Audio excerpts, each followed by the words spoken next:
আসসালামু আলাইকুম। MS Word basic to advance কোর্সে নাকি স্বাগতম। গত পর্বে আমরা দেখিয়েছিলাম কতভাবে এমএস ওয়ার্ড ওপেন করা যায়। আজকে আমরা দেখাবো এমএস ওয়ার্ডে টেক্সট কিভাবে অ্যাড করে, কিভাবে টেক্সট বড় করে, কিভাবে টেক্সটের কালার পরিবর্তন করে, কিভাবে টেক্সটের বোল্ড করে, কিভাবে টেক্সট ফন্ট চেঞ্জ করে। চলুন আজকে আমরা সেই বিষয়গুলো দেখে আসি। শুরুতে আমরা এমএস ওয়ার্ড ফাইলটি ওপেন করে নিব এবং সর্বপ্রথম আমাদের যে কাজটি সেটি হচ্ছে সর্বদা পেজ সেটআপ করে নেওয়া।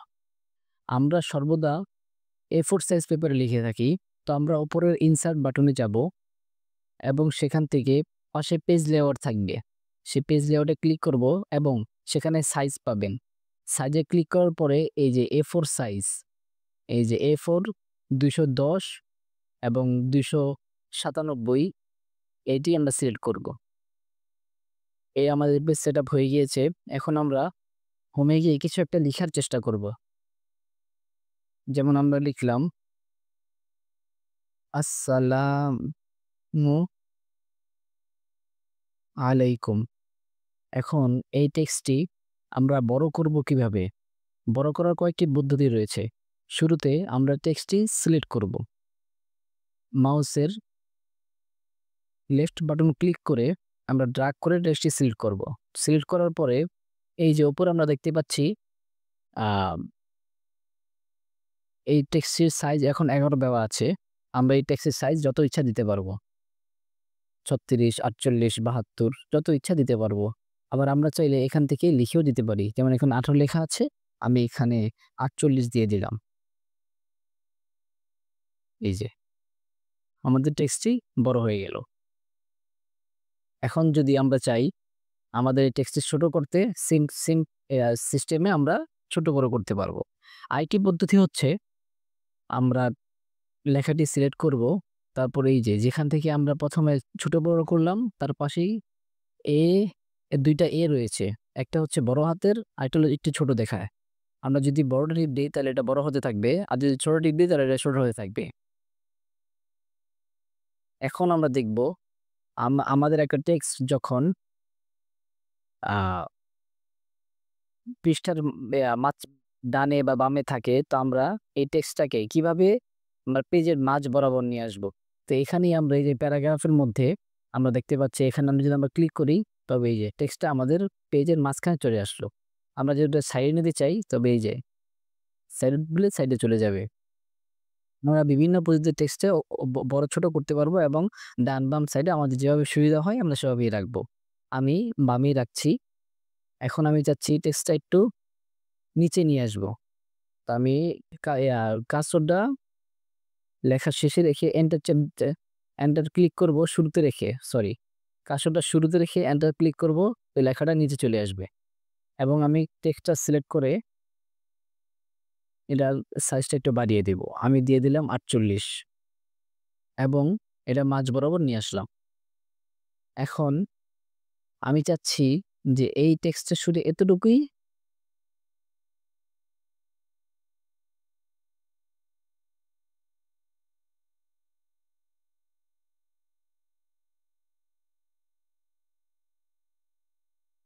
এখন আমি চাচ্ছি আমার এই টেক্সটটি একটু কালার করতে। তো শুরুতে আমি এটারে সিলেক্ট করব।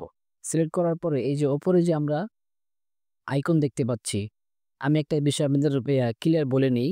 টেক্সট বড় করা, টেক্সট ছোট করা এবং টেক্সটের ফন্ট চেঞ্জ করা এগুলো আমরা পাবো হোম পেজে। ফন্ট একটা অপশন আছে। এই যে ফন্ট অপশনটা আমরা দেখতে পাচ্ছি, এই ফন্ট অপশনে আমরা পাবো।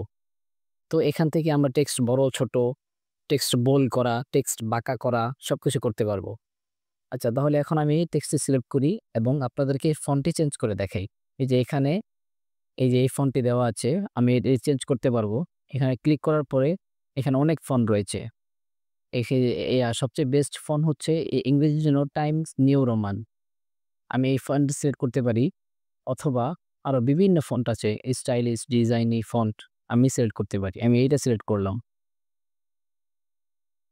এখন আমি এটা একটু কালার করব। এই কালার করার জন্য আমি চলে যাব এই যে ফন্টের এই যে এই লেখা এর নিচে যে কালো একটা দাগ দেওয়া আছে ফন্ট কালার, এখানে আমি ক্লিক করব। ক্লিক করলে বিভিন্ন কালারের ফন্টে আমি দিতে পারবো, লাল, নীল। আমি একটু বোঝার সুবিধার্থে লাল দিয়ে দিচ্ছি। এখন আমি যদি চাই এই টেক্সটটিকে আমি আরেকটু হাইলাইট করব, যেমন বোল্ড করব, আমি এটি সিলেক্ট করব এবং এই যে ফন্ট অপশনে গিয়ে এই যে বোল্ড, একটা বোল্ড অপশন আছে সেখানে ক্লিক করব। তো ফন্টটা একটু হাইলাইট বোল্ডেড হয়ে গেল। দ্বিতীয় হচ্ছে আমি চাচ্ছি যে লেখাটা একটু বাঁকা আকৃতির হোক। তো আমি যদি এই আই এ টিপ দেই, এখানে দিলে লেখাটা বাঁকা হয়ে যাচ্ছে। যদি আমি চাই যে আমার লেখার নিচে কোনো লাইন, লাইন টিপ থাকুক, তবে আমি যদি এই ইউ তে টিপ দেই তবে লাইন হয়ে যাবে। এই দেখুন কত সুন্দর করে লাইন হয়ে গিয়েছে। আমি যদি চাই এ আ আমি যদি চাই আমি অন্যরকম লাইন দিব। তো এখানে অনেক লাইন রয়েছে। আপনার যেটা ভালো লাগে দিতে পারেন। আমি এটাই দিয়ে দিচ্ছি।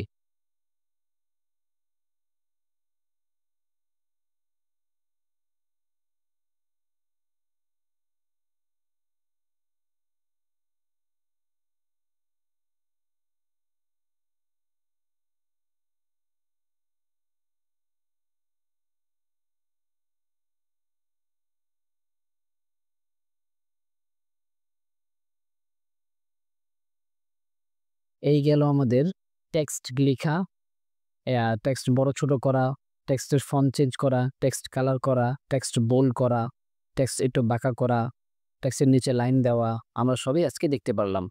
আপনারা কমেন্ট করে জানাবেন যে আপনাদের এই ক্লাসটি কেমন লাগলো। পরবর্তী ক্লাসে দেখা হচ্ছে আবার নতুনভাবে। এখন আমি আবারও বলে দিচ্ছি, আমি এই কোর্সটি শুরু করেছি একদম বেসিকদের জন্য। যারা কিনা কম্পিউটার বোঝেই না তাদের জন্য। তো আপনারা একটু ধৈর্য সহকারে দেখবেন। ইনশাআল্লাহ সামনে খুব ভালো কিছু দেখানো হবে আমাদের চ্যানেলে। তাই সাবস্ক্রাইব করে রাখুন আমাদের লার্ন উইথ মাহবুব চ্যানেলটি এবং কমেন্ট করতে অবশ্যই ভুলবেন না যে আমাদের চ্যানেলটি কেমন লাগলো। পরবর্তী ক্লাসের জন্য অপেক্ষা করুন। ধন্যবাদ। এবং হ্যাঁ, আরেকটি কথা না বললেই নয়। যা হচ্ছে আমরা যখনই টেক্সটে কোনো কাজ করতে যাব, যেমন টেক্সটটা বড় করব, ছোট করব, হাইলাইট করব, ডানে বামে, আমি টেক্সটের মধ্যে যাই করতে চাই সেই টেক্সটটা আগে আপনাকে সিলেক্ট করতে হবে। ঠিক আছে? এই টেক্সটটা আগে আপনাকে সর্বপ্রথম সিলেক্ট করতে হবে। তারপর আপনি এই টেক্সটের মধ্যে কাজ করতে পারবেন। সিলেক্ট করা ছাড়া এই টেক্সটে কাজ করতে পারবেন না। ঠিক আছে? আচ্ছা, আমাদের দেখা হচ্ছে আগামী পর্বে ইনশাআল্লাহ। ইয়া কষ্ট করে লাইক এবং সাবস্ক্রাইব করে দিবেন। ধন্যবাদ।